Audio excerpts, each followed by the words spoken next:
find your page on YouTube, though. You sure about that address, Alex? Sheriff Villanueva 33? Yes. Okay. Okay, there we go. I just need to find the channel. All right. If you're not, don't worry about the YouTube one. All right, folks, we're going through an experiment here. We're going live with a new StreamYard thing. It's a new highfalutin system. Hopefully it works. Do I have Instagram now? Let's see here. And do we have Facebook? I have Instagram. Instagram, okay. And Facebook? Not yet. I don't have the live on. Okay, and it would help if I go live on Twitter. Facebook, we're live. Instagram, we're live. Twitter. Yeah. Okay, we're live on all three. All right, and we have a YouTube channel also. We're trying to go live and get this thing all put together. Obviously, we don't have all the resources of studios and all these highfalutin podcasts and stuff, but this is a start. We'll get there eventually, folks. And we got quite a few things to discuss today. And we can also, the system allows me to actually read the comments from one screen. So I got Patty Guardado takes the top honors today, is the first person on StreamYard. Okay. And appreciate that vote of confidence. Hello to the best sheriff ever and to Mrs. Villanueva. Appreciate you both. God bless you. Have a good evening. Thank you for your services from San Bernardino. Much appreciated there. We got Craig Kitchen, Palmdale, Constant Chris, Lancaster in the house. Charles Murray Chilton. And our dog, Kay and Charles here, and our dog Zena says, happy birthday, Simon. Wow. Hey, Mary Simon. Rodriguez, Lancaster here in the house. Coyote. Peter, here is a... Look, coyote. Oh, we have a coyote visitor. Wow, very elegant. Baby. That's a big coyote. That's a Simon-sized coyote. Look here. Wow. And Simon, behind me, as you can see, he's all up in that business. Wondering what's going on there. He hasn't seen it. He hasn't seen. Okay, Simon. All right, we gotta have. I think Simon needs glasses because that paraded right in front of his face. That's life. All right. We haven't seen anything from Instagram. Do we have any? Just to verify on Instagram, we got any? Yeah, I've got it. Okay. Jim Kirk. Yay. Yeah, you live on We got Lancaster's in the house on Alida Gonzalez. Very good. All right. So for some reason, I'm only getting Facebook here stream. No, you got You got Instagram. Right But I'm here. not getting Instagram here that I can see it. I can only see Facebook for some reason. All right. And Jimmy from San Fernando Valley, One Purple Pumpkin. Wow. Dodger fan coming clear through Instagram. All right. I just can't see it. So I'm relying on you folks to record it. But appreciate everyone tuning in. This is a little different. All right. We got a lot of bugs to work out here on this thing. But let's go into some of the substance. And we're also here on X, formerly known as Twitter. So a shout out to everyone who's dialing in from Twitter. And we have obviously the first most important thing from last week, the somber news of the murder of Officer Sam Riveros from Baldwin Park PD and of an innocent civilian, Darius Wong. And Wong, 43 from Hacienda Heights. I know Sam Riveros has got all the, the attention, deservedly so. This event happened on May 31st, 2025. And it happened in broad daylight. Okay. And first and foremost, just some information. There's going to be a candlelight vigil for Officer Riveros. And this is going to be on this Friday, June 6th, 2025 at 7:20 p.m. It's going to be Baldwin Park Police Department. That's going to be 14403 East Pacific Avenue in Baldwin Park, around the fountain area. So that we're going to hold a candlelight vigil for him. So I encourage everyone to show up if you can. That'd be much appreciated. I know the family of Officer Riveros will, the entire police force in Baldwin Park would appreciate it. City of Baldwin Park and all the good residents there. And this other individual, Darius Wong, father of two, dropped his daughter's wife and sister-in-law off outside the front door of a family party in the Baldwin Park area, about a block away from where the shooting occurred. And he dropped them off so he could park their car down the street. And for reasons that are still unclear to his family, Wong never made it to the party. Well, this is when the suspect, last name Bedouin, I think, just unloaded with a rifle on Wong, killed him, and then that prompted the flood of 911 calls. And this is where Baldwin Park responded with their finest, and Sam Rivero's leading the charge. He went into the line of fire and immediately came under fire. His fellow officers came under fire. Another one was injured, and he unfortunately got hit in the head, and he was down. He was scooped up, taken to the hospital by radio car. Didn't make it. I think the other one was transported by Air 5. And so that's the sad state of affairs there in Baldwin Park. And I'll tell you this, Sam Riveros died a hero, doing what heroes do. He risked his own life to go to the aid of other people. And that is the nobility of the profession, and that is what this is all about. So when people say or claim that, cops are this or cops are that, and all they do is spend their entire career bashing law enforcement or politicians in particular, who got their seats in Sacramento or in LA City Council and the Board of Supervisors by bashing law enforcement. It was a popular thing to do. Oh, look at me, I can get votes. Well, how many Sam Riveros do you think you're going to attract to the profession if you keep demonizing it? Ain't going to happen. And what do we have the result of all that, decades of demonizing law enforcement? Oh, we have a staffing crisis, both at the Sheriff's Department and LAPD. And this tragic shooting in Baldwin Park, serves to remind us of the perils of the job. It's a dangerous job. And a lot of people say, oh, there's other professions more dangerous. Yeah, but there's other professions where people are not deliberately trying to kill you. Yeah, physically dangerous. Yeah, fishing in the Gulf of Alaska, that's a dangerous thing. Firefighting is a dangerous thing. But none of those professions has someone out there trying to actually kill you. That's why law enforcement is very unique in that regard. Similar in that sense to the men and women we send to war, to fight overseas. People trying to kill them. It's a dangerous job. Okay? So with that, let's just keep that in mind.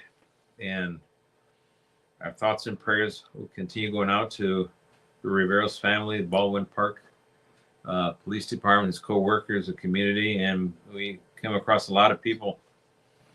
In fact, her good friend Tommy Hughes, the attorney in the Trevor Kirk case, Sam Riveros was one of his clients at one point in the past. So this is a tough one. We're not going to forget that. We're not going to forget his sacrifice. And then with that, let's move on to the second thing I wanted to address, and that is what happened in court on Monday, the 2nd. And we went to court. We listened to Judge Wilson. He gave him a sentence of 4 months in federal prison on the misdemeanor conviction. It's part of a plea bargain. Of course, the people represented by the U.S. Attorney's Office were opting for house confinement and I think 200 or 300 hours of community service, some combination of that, and probation for a year. And the judge opted for the 4-month sentence. So it's being appealed. As a result of the appeal, obviously that puts the sentence on hold until the issue on the appeal is resolved. And he's supposed to surrender on August 28th. However, the appeal to the Ninth Circuit Court of Appeals is going to extend that, obviously, into the future. So we'll see what happens. But I will note that Mark Riley Thomas, convicted of not 1, not 2, not 3, 7 felony counts for public corruption, and he's been convicted for well over a year now, and he still hasn't gone to prison on 7 counts. All right. So Mr. Trevor Kirk with his misdemeanor, we'll see what happens with that. But we'll continue to pray for him and his family and his 2 little kids that they can make some sense out of this mess. And where we're shifting gears now to the Trevor Kirk case, it's important to note that people are going to say, and the critics out there, I mean, I saw in front of the courthouse, I saw the usual loudmouths, and this is Melina Abdullah, the Black Lives Matter founder, and you know that whole scandal, that organization. And I guess they're running out of corporations to shake down for money. So now she's out there claiming it's a miscarriage of justice, but it never should have gone to federal court to begin with. That's the whole point. So this is something of concern. And the fact is, this was the Biden administration's Department of Justice that was pursuing this case in particular at the behest of Sheriff Luna. And don't let him tell you otherwise, or Robert Bonner from the Oversight Commission. You know, he can talk all the smack he wants. I'm sorry, there is no precedent for what happened here. This never belonged in federal court. This was a simple use of force, minor injuries. The person was actively resisting. Very important point, because in the case law that governs excessive force, it's a decision from 1989 from the U.S. Supreme Court, Graham versus Connor. It has a 3-pronged test on what constitutes excessive force. The first prong is obviously the severity of the crime. In this case, they respond to what they believe is a robbery in progress. That's the information they have. Number 1. Number 2, threat. You know, actual threat at the location. In this case, when they get there, okay, the threat is not that obvious. So the second prong is not there. But the third prong is active resistance. Yes, the suspect, and I will use the term suspect, she was not an innocent bystander. Just because she brought out her camera, somehow she thought she had absolved her from any criminal culpability. No. The fact that she was hacking a loogie in the face of the loss prevention inside the store, that's enough for me. Okay, she's a suspect. And when she said, "You can't touch me," right there, all right, this is not going to go down easy. And I mean, you can criticize Trevor's approach. Could he have said other things, this or that? And that's fine. That's all good criticism, but that's criticism save for internal department administrative investigation and training, for example. All these things, those are fine and appropriate in this case. And if the person thinks that they're aggrieved somehow, that's why you have civil court and you sue. And she's already, that lottery, she's apparently already won it. I know she's going to stand to collect, I don't know, $2 or $3 million. So that, the remedy on top of that is throw him to prison for 10 years is unacceptable. And the most important point is, in which people fail to understand this. Remember, we're trying to convince people to do a job that few people want to do to begin with. That's fraught with danger. And if one of the dangers of doing this job is of making a mistake, a split-second mistake that could send you to prison for 10 years, even less people are going to want to do the job. So that is a compelling public interest in not having cases like this go to federal court, because they do not belong in federal court. In fact, when the judge was trying to find similar cases to find a rationale in what would be an appropriate sentence, he kept pulling cases that were willful decisions. You know, an officer slamming someone's head into the dashboard of a radio car and then forced oral sex or something like that. Okay, that's a willful act. That's not a, oh, by the way, you know, 2 seconds are gone and all of a sudden you're in hot water. Every single case that he referenced were willful decisions. In the training world, we call those mistakes of the heart. Big difference between mistakes of the heart and mistakes of the mind. On mistakes of the mind, that's when training, supervision, all these things come into play. Mistakes of the heart are very, very different. And this is an important distinction that I think if the judge didn't want to make that distinction, I'm making the distinction now, and hopefully that'll be part of the discussion with the Ninth Circuit Court of Appeals, because otherwise we're creating a whole new regulatory environment about levels of de-escalation and all the steps that need to be taken. All that does is further complicate law enforcement work. Because a lot of cops are going to say, you know what, I'm just not going to get into the whole decision making and be second guessed about how well I de-escalated something, and I'll just sit on my hands. That's what we do not want. That's what decisions like this actually create, and that's the exact reaction I've been hearing from troops on the front lines working patrol. They're like, oh, hell no. We're just not going to stick our neck out for anything or anybody. That anybody could be your family whose suspect is now assaulting you, burglarizing your house, robbing you at gunpoint, were not detained prior to coming across you when they could have been detained by deputies working patrol being proactive. That is the expense. And if you as John Q. citizen want that to be the level you want cops to work at and pursue that perfection, well, it's not. Human nature, self-preservation is going to take over, and you're going to turn law enforcement into firemen. Yes, maybe they'll install a little shiny pole in the police station so they can, slide down it when the bell goes off and go out. And otherwise, they won't touch anything. If that's what we want, that's really, really bad idea. Okay, so he wrote, and this is Baca wrote this laughable, Luna, a good catch. He wrote this laughable thing, and he said, part of it, one interesting paragraph, on July 3rd, the Internal Affairs Bureau investigation, July 3rd, 2023, the IAB investigation was initiated into the use of force incident, but the administrative investigation was halted when the department was notified the incident was being reviewed by the grand jury and later taken over by the FBI. They changed the language. Okay. Now my sweet pea is talking smack here. You guys are not seeing that, but she's saying it's a Biden moment. So this, if you remember previous communications, he claimed that the FBI ordered them to stop the investigation, which is laughable. No one orders the sheriff's department to stop anything unless it's actually part of some court action and an active case is being litigated in court where a judge says, hey, stop this or do that. That's fine. That's not the case here. Open investigation, FBI does their thing.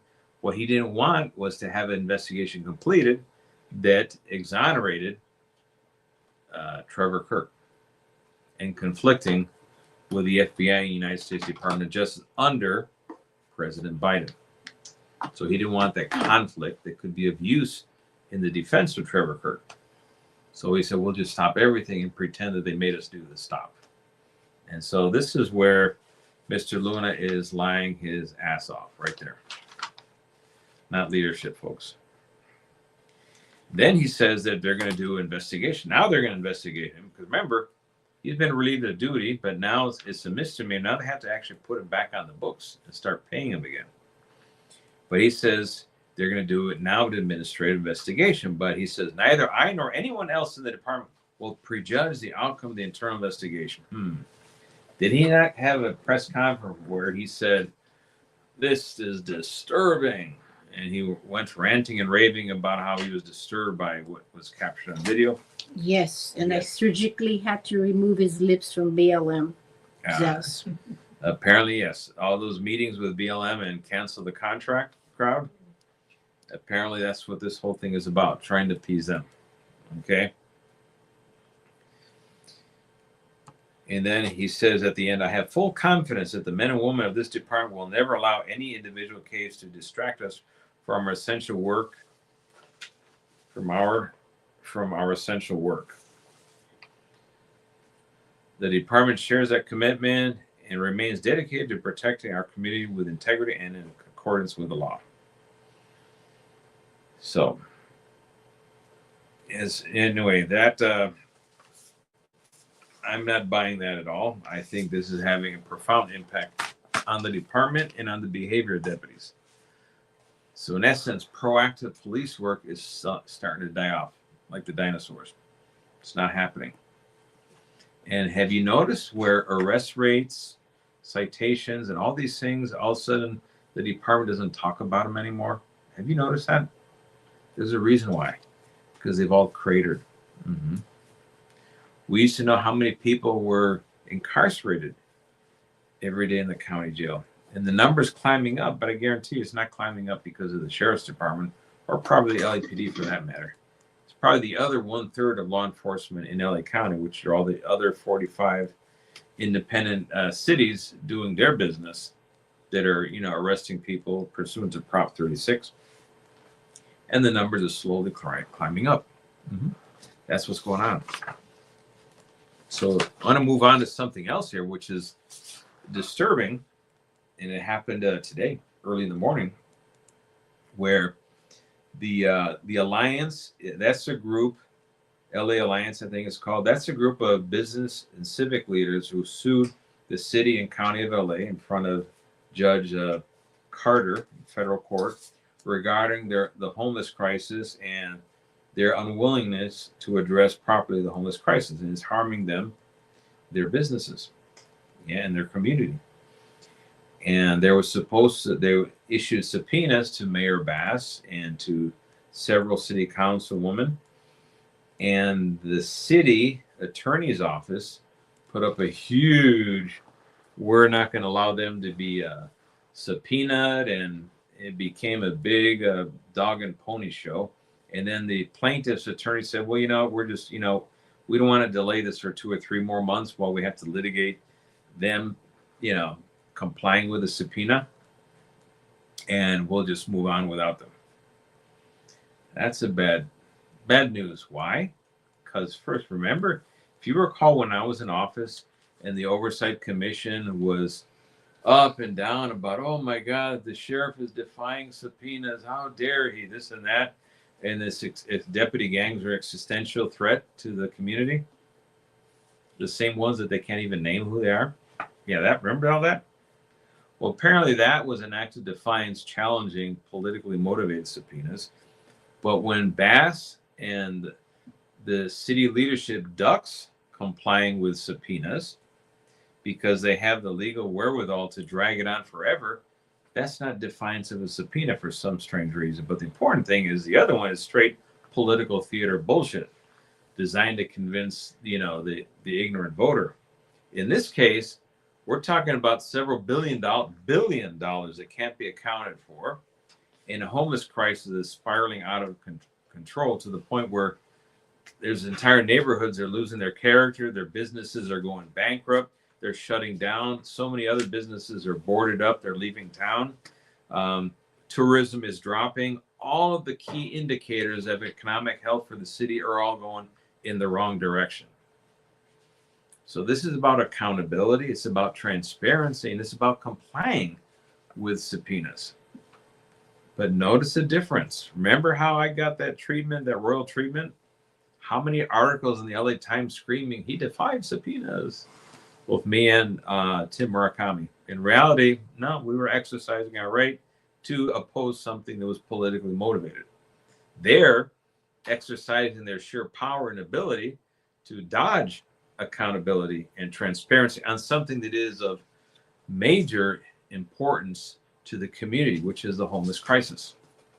That is why LA has overtaken Chicago as a cesspool of corruption, public corruption in particular. You put that aside, remember Leticia Adams Cullum, whatever that big long name lady, remember her, the head of LASA? Before she was the head of the LA Homeless Service Authority, she was the head of St. Joseph Center, which was supposedly some kind of a homeless operation based out of the Venice area. Well, it turns out when she was moved over to LASA, she wanted to continue the homeless industrial complex, but now on steroids, because now she's sitting in a bigger seat.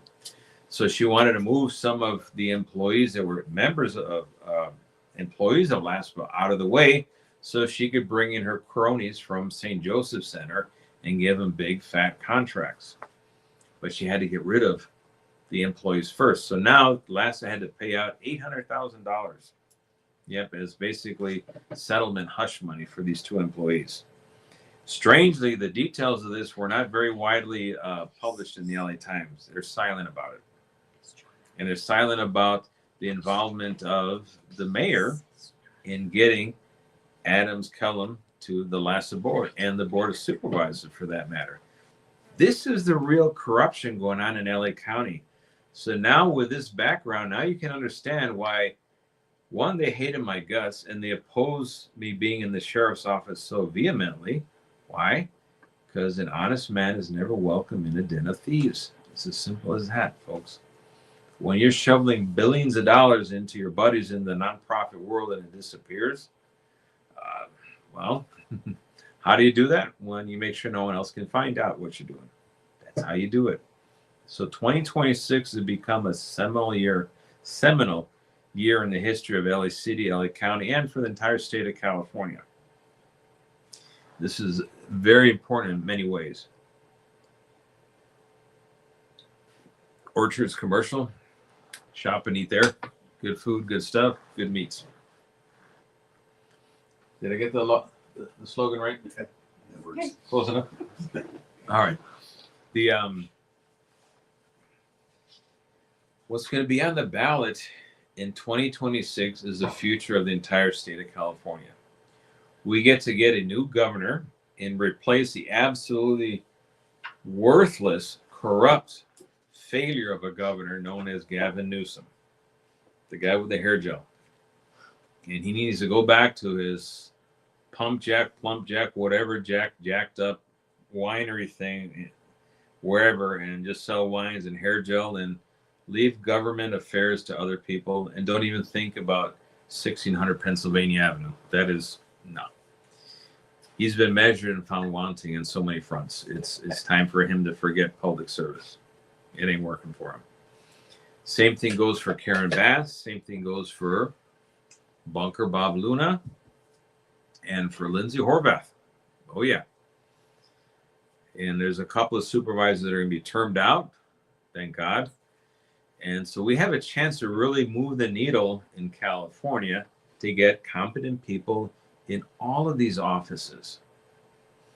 And we need to get people that are Republicans, independents, moderate Democrats, centrist, people that actually can work across aisles and are actually driven by a desire to fix what's wrong with California instead of the team that is bent on, hey, Team Blue, we got to win no matter who. That is a crowd that needs to hang their hats, bow their heads in shame, and walk away, say, and apologize profoundly, profusely, all the way out the door. Because every single progressive initiative that crowd has driven in Sacramento has been an absolute failure. Everything is going wrong with Sacramento, and they're cranking out 700 to 1,000 bills a year. And you look at the bills, they're all virtue signaling, they're all taxing, expanding the size of the public sector and shrinking the size of the private sector at the same time. And then they wonder why no one can afford to live in California. 40% of the cost of construction here, residential, is fees. 40%. No wonder we can't build. I mean, there's so many things that are going wrong. And all it takes is a few people to just move over to the middle, and all of a sudden you can start things going right. Okay? Getting Bunker Bob out of office in the sheriff's department is a huge step forward because that has been an absolute, utter disaster. And I can tell you this, when they campaigned and all these forces on the far left working together, check the sheriff coalition, this and that, and what was it? He resists oversight. He defies subpoenas. He does nothing about deputy gangs. All three of those have been absolute frauds. False narratives. Unfortunately, voters bought into it, but they kept their eye off the ball. Where was that? While all that was going on, everybody, hey, look over there. All the money was walking away the other way on the homeless industrial complex, and no one was going to challenge it. Not a thing they were doing. Now we get to have a do-over on everything that happened here in the city, the county, and the state of California. So 2026 is going to be a seminal year. If you have an inkling to actually serve your community and do it because of them and for them and not for yourself, you're not a disgusting, slimy career politician, God bless you, jump in the ring. Okay? And if you have the right things put together, you have the right background, your heart's in the right place, I'll support you too. We need people to get involved. And we got to take California back from the far left progressive movement, which is socialist, Marxist, you name it, Democratic Socialist of America, whatever you want to call it. These people need to put into retirement, and they need to get away, basically away from elected office here in the entire state of California, because they've harmed everything they've touched. I mean, if they was working, I'd cheer them on. Hey, great. Hey, that was a great idea. Let's do it. Let's do it some more. No, it blows up. And when it blows up, what is their reaction? The press, I don't know if they do have a secret handshake. How do they do that? When something blows up, they just don't report on it anymore. Remember the cash bail? Oh, we got to have cash bail or cashless bail, zero bail schemes, this and that. You ever heard the results of whatever became of that? That was August of 2023, I think. It was finally imposed. Now we're approaching 2 years and not a word about the results of that. Okay? And when it was all about, you hear the numbers from the homeless. Oh, we house this many people. We do that. No, those are outputs. And turns out they use the outputs. All these people that work in the homeless industrial complex, that includes the mayor, or the inside safe, or whatever she called it, that ripoff. All they were concerned about was the income of the people that were feathering their nest with homeless money. Mm-hmm. They didn't care about outcomes. In fact, I think Leticia Adams, if I read the last article correctly, she was screaming that you cannot end homelessness. And is really upset about the fact that what if we ended homelessness? If that is not the goal of every single person that's in any nonprofit, you're in the wrong line of work. Didn't they tell us Care Court was going to be a game changer, and you haven't heard Care Court? Oh, yeah. There's another good one. Thanks for that. Care Court. What became of that? Ooh, we don't know. Remember probation? What used to become a probation? Well, they're trying to get rid of probation, and they're trying to shift everything that has to do with juveniles onto the Department of Youth Development. Yes. Orwellian, kind of a communist, Marxist type name. We pay for schools. Why do we have to have the Department of Youth Development? Okay. Care first, jail last. How well has that worked out? I mean, so many things are going wrong. Let's just call it what it is, and let's focus on doing things right. All right, let's see here. Now, what else do we got going? I think we got one more thing. Before we go into the questions, let me do one more announcement. We have right here, LA County Republicans, delegates, associates, Central Committee members, and guests. Honor Republican elected office holders. June 7th, this is going to be in Whittier. And I'll be the guest speaker on this event. And this should be a entertaining afternoon. And I'll have books for sale. This will be another book signing event for me. So you can still get the book at Villanueva33.com. And we'll have books available for sale at that event as well. Okay, for signing. This will be at the DoubleTree by Hilton in Whittier, 7320 Greenleaf Avenue. That's right in the Uptown Whittier area. Apparently, they're going to have an Italian lunch buffet. Buffet and registration fee, $40, includes lunch. Just keep the wives away from the Okay. bar. Will you post that on your social media? Yeah, we'll post this on social media as well. Very good. Okay, let's go to the questions now. I think we got a boatload. And I can't figure out why I can only see Facebook on these things, but we'll work on that. Dr. Rangel, 66. Kirk should have never been charged or sentenced, period. Luna is a puppet and poor excuse for a lawman if I ever saw one. Or excuse of a human being. Okay, we upgraded that over here to human being. Very true. From Facebook, Mike Qaz. Concealed carry applications are delayed as crime to burglary keeps rising and home invasions locally. Yep. Those type of events are increasing in frequency, and apparently the Luna administration is slow walking the permits. That's why they're being sued by the California Rifle and Pistol Association. If there's consequences to that. Let's see here. Okay, Facebook, Peter Herezi. I think the biggest issue was the fact that he lied. Not the excessive force, because I don't think the amount of force met the level of being excessive, but it was stupid. What is this? More than criminal, why do cops continue to lie when there's so many cameras around? Well, I don't think there was lying involved, but the point is they tried to say that he was angry that the person was filming him. Well, he was filming it himself. So was his partner. Cameras everywhere. So that doesn't really carry weight anymore.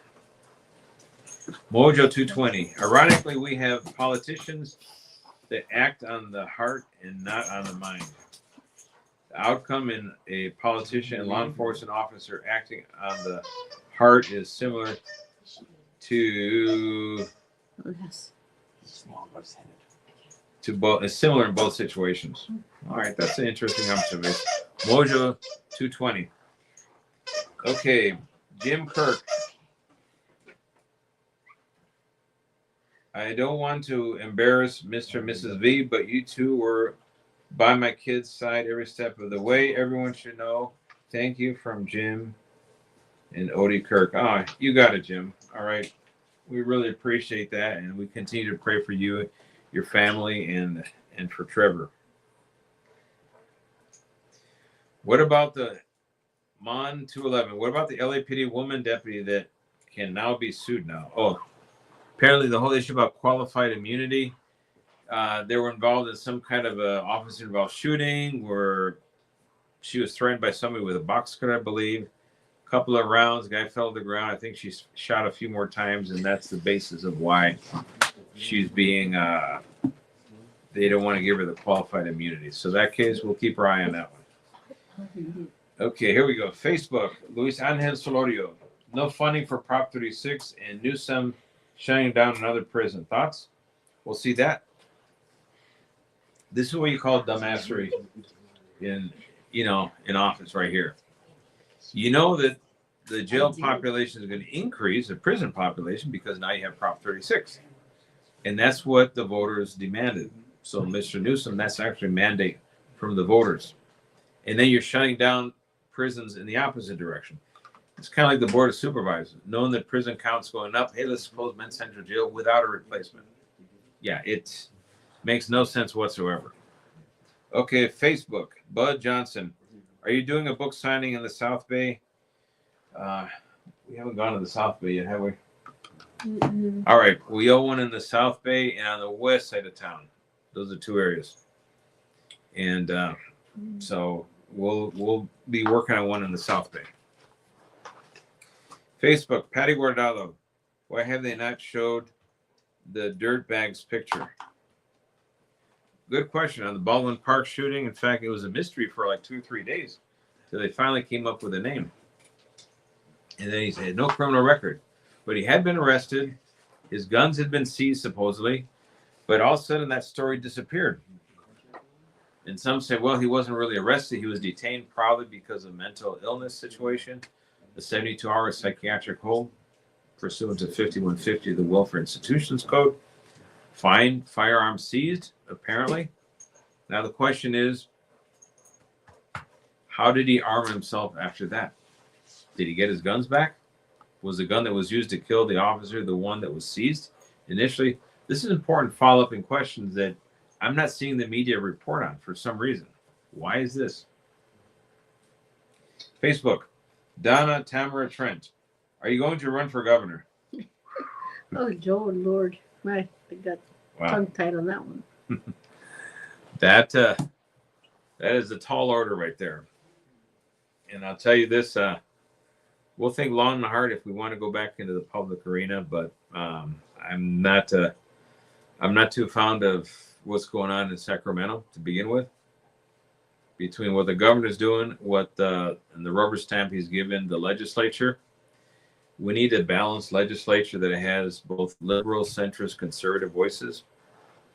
Then we'd have quality, legislation.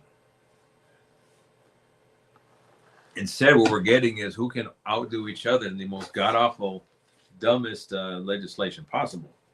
A race to the bottom. That's what we get right now. Okay, Eva on the go. Huh? Oh, we got here one from our friend out there in Ontario, Dave. Luna doesn't know right from left. Investigation, anything would be too complex for him. That's very, very true. Well, that's the ones you gave me. We did it. All right, let's see. What else we got? One more kind.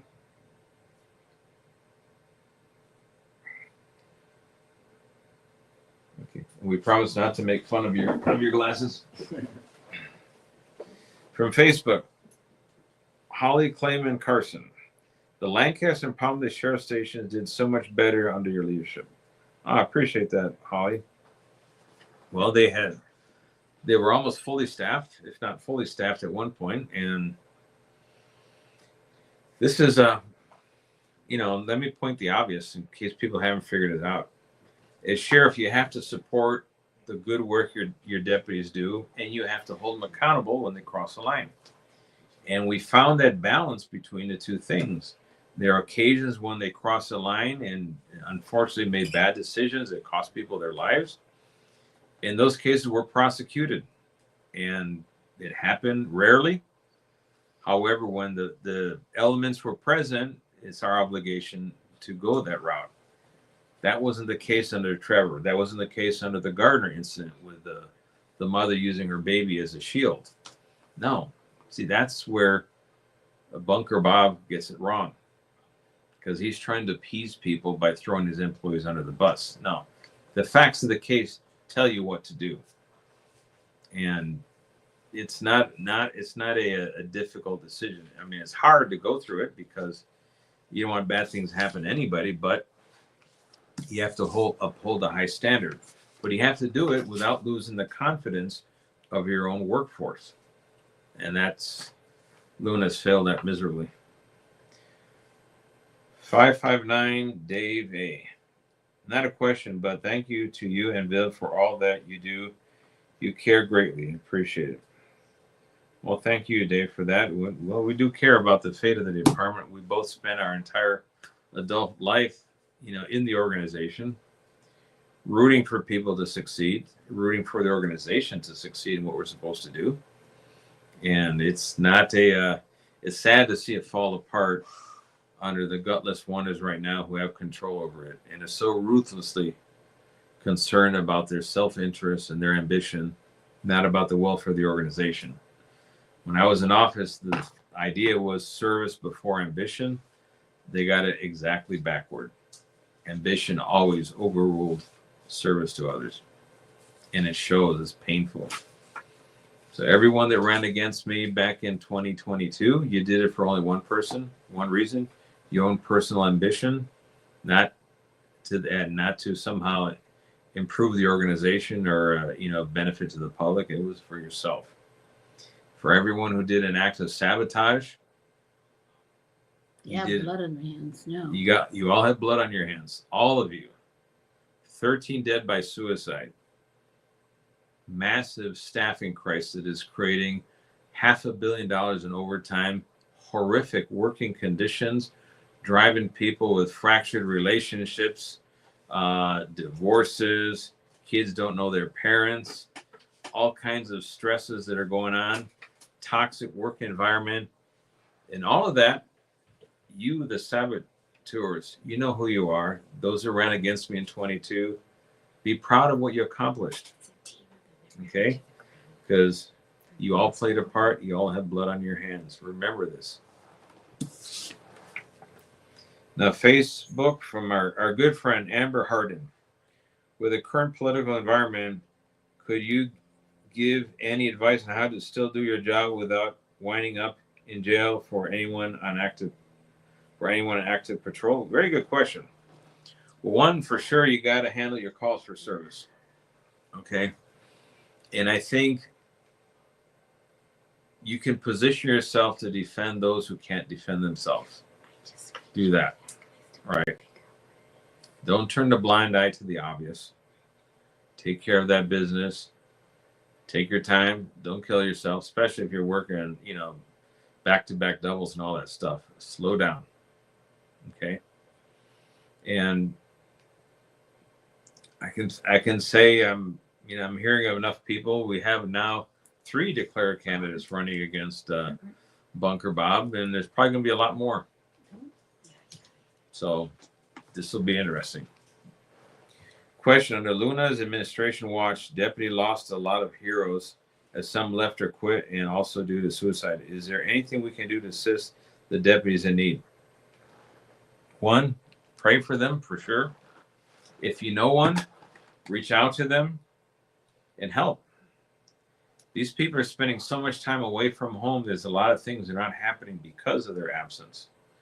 So reach out, get to know who they are, get to know their families, offer any help you can. It might be as simple as, deputies working back-to-back doubles.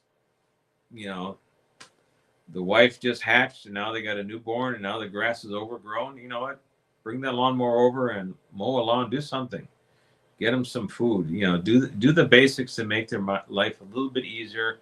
And so they know that someone cares for them. Because it's not coming from Luna. It's not coming from his administration at all. They've turned a blind eye to the suffering that they created.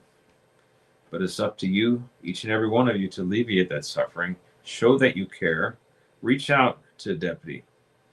Deputies who are single, working all that overtime, and look out for their welfare.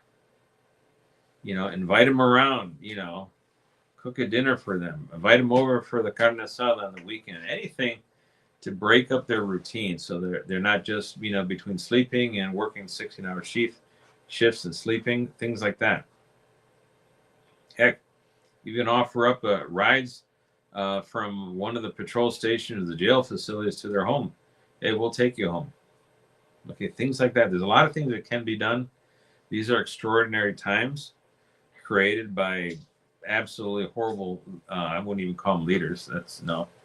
People that are occupying positions of authority. Let's leave it at that. But there's a lot you can do. Be creative. Motor Mike, Facebook. What do you foresee will happen with the deputy contract raise? The county started at 0 and is blaming lawsuits and fires. Do you think it's just negotiations tactics to pay the least? What do you foresee will happen at the end? Well, see, the county board does not care one rat's ass about the fate of the department. They actually want to see it disappear. So that's a very bad bargaining position if you're on the contract negotiation teams. Also, being on all fours in negotiations with the board is not a good move. Give you a prime example. LAPD Protective League, they poured $4 million into Rick Caruso's campaign to defeat Karen Bass. He poured $100 million in his own campaign. There weren't a lack of money. They lost. And then they proceeded to get the fattest pay raise they've ever seen in their life. Yeah, was it 21% or something like that? I think was the number. And they got that huge contract from the person they actively tried to defeat in the campaign. What is the moral of the story here? Elaz and Popa always claim to be so politically sophisticated, they always make the wrong choice. The only one choice they made right was when they supported me in 2018. They got it right. We fixed the department, and they turned around and changed their mind on it overnight. So when the board rolled out there, hey, let's get rid of the sheriff at all costs, lawfare, what did Elaz and Popa do? They sat on their hands and looked the other way. They had nothing to say. Then 4 years later, they're like, oh my God, you're too big of a hole. We can't support you. Well, you weren't around. You were of no value, and the 415 deputy involved You're the guy that found something else to do when everyone else is running to help the deputies. That's you, Ailes and Popa. Now you're paying the price. Your membership is paying the price because you always took the path of least resistance, thinking that somehow some special relationship with a board of soups or with or Bunker Bob is going to get you something. Well, it's not getting your membership anything but getting them killed. Yeah, that's the outcome. So Motor Mike, I don't foresee any contract at all. No, 000. And I think they'll cost of living allowance at best, or you might see anything they give you is going to be a something that is not pensionable. That's going to increase your pension. No, it won't be. Okay, Mikey Cruz, Sheriff Villanueva, we, the community, should do vehicle parades of thanks to all local sheriff stations, unannounced in large groups. Yeah, that's another thing, thinking outside the box. We did that in COVID for the hospitals, remember? Doing that to sheriff stations, that would be nice. That would be a heartwarming touch. Yeah. That's thinking outside the box right there. Good job there. That's Mikey Cruz. See, people are thinking. Mikey Cruz, send me a PM or DM or whatever. Yeah. I'll be there. Yeah. Spearhead it and I'll be there. Yeah. DM Sweet Pea, BV. And then let me see. What else do we have? We got one more here.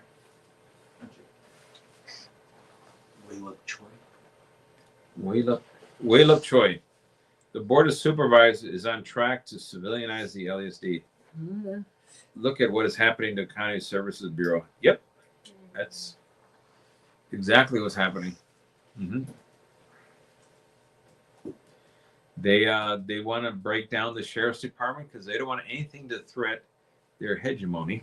If I get that, did I pronounce that right? Hegemony. Basically, they want absolute power over everything, and anything that threatens their absolute control and power over everything has to be eliminated at all costs. That is how they approach public safety. That's why you hear all this language around defunding, and then they change the language, but the goal is still the same. Get rid of the department, break it down into pieces, get rid of probation, break it down into pieces, and with the money saved, shovel it all off to their friends in the homeless industrial complex and all of these non-governmental organizations. And just look at what's happening at County Services Bureau right now. It's being broken apart as we speak. And now they're hiring all these private security contracts. Yep. Okay. So, Mikey, you got the message.